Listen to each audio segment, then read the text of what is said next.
Alright, photography students, I'm just going to go over the path motion blur tool. It's actually a filter.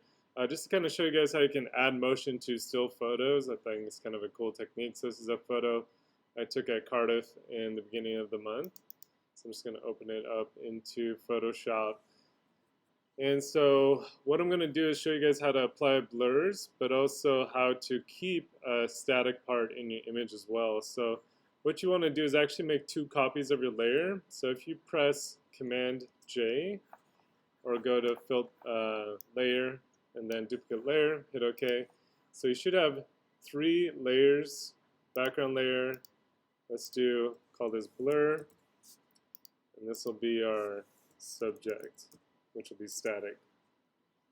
So I'm just going to turn off the eye on the subject layer. I'm going to click on the blur layer, and so this is where I want to basically remove the subjects, so that way I can actually apply a blur and it won't blur the subject. Because right now, if I just do a quick blur,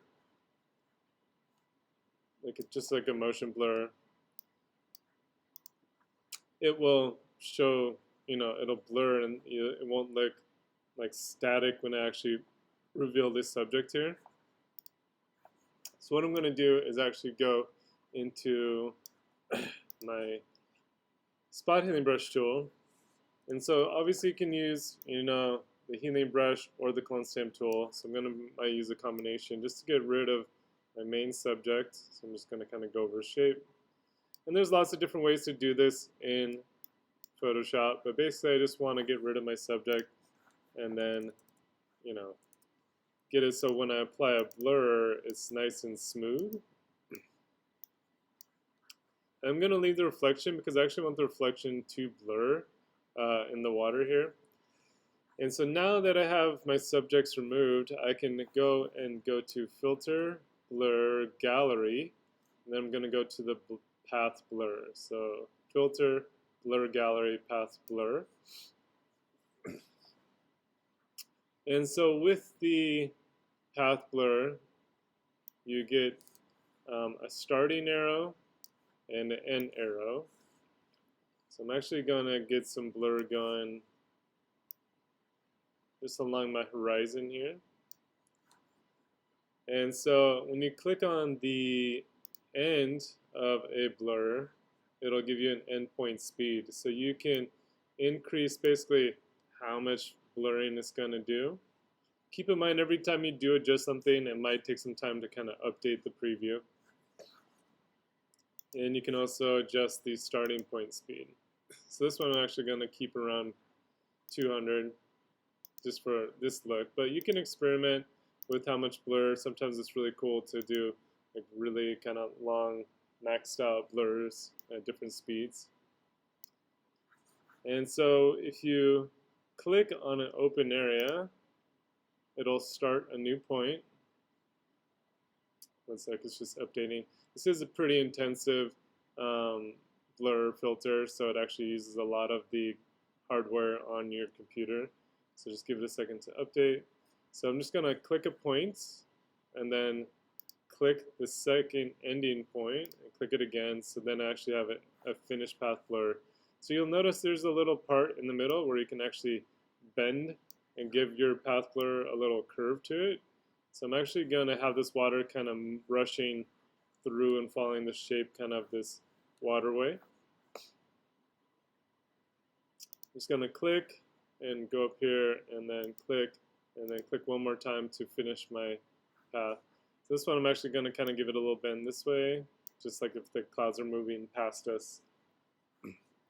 And so for each of these points, I would adjust how much blur you want to do. So it just depends on what it is that's creating the blur, how much movement you want to kind of show, how long your exposure might be in a long exposure. So the water, I'm assuming, would be going a lot quicker than it would be in a normal, compared to the wind and the clouds. So I'm actually going to give this one a little bit more blur, maybe in the 700 pixels. And then I'm going to click on the starting point and also kind of move that up too. There we go. And so then I'm just going to let it update and kind of figure out, does this look good for the blur that I want? So I'm just going to let that finish updating. There we go. And sometimes I do add a touch of grain. I don't usually stay under about 1%, so I'm just going to do 0.5% grain. And that just gives it a little bit more texture so it doesn't look super plasticky. And again, you can modify the grain, but typically I just do about 0.5% and then hit OK. So this is the before and after, so you can see how it's blurring, right? So it looks pretty good. So then what I want to do is go to my subject layer and turn on the eye. And so now what I want to do is mask out my subject and maybe kind of figure out points that I want to kind of keep still. So you could use the quick selection tool.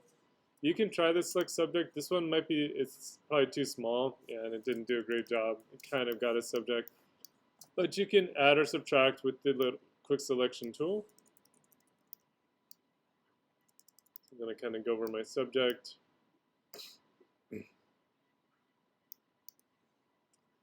then kind of take off the points in between. There we go.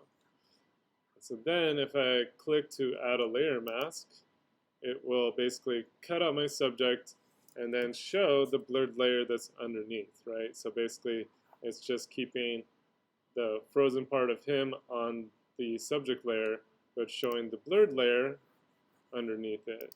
And so again, you can keep modifying, just make sure you're on your layer mask. And so you can get, a brush, set it to white, adjust the flow and the hardness of the edge to kind of match your subject.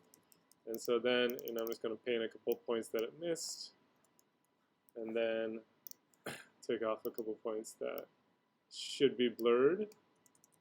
So this part around the leash, there we go. And so sometimes, I'll use a soft edge brush with like a low flow, and I'll just kind of lightly bring back areas that I want. Like the sun wouldn't really be moving much, so I'm actually going to paint with white and kind of paint kind of a hard edge sun in on that layer. So now I got kind of like my two static subjects. And so then what I like to do is to combine my layers together. So I'm just going to go to layer and then flatten image. So it's going to combine all three together. And then I just want to do some finishing touches. So I'm going to duplicate my layer again, and then I'm going to go to filter, camera raw filter. And I just want to do a couple adjustments after it kind of does this. This is my highlight warning. So I will add a little bit of grain here. And again, if you kind of zoom in, you can kind of see the grain better. It gives that little bit of texture. When it does kind of apply blurs, it does kind of lose a teeny bit of color. So I'm just going to add a little bit of vibrance, maybe a little clarity and texture, just to kind of bring out these motion shapes really well. And you can obviously play with exposure. There we go. Looks good. Just going to add a little bit more vibrance. There we go. So it looks pretty good.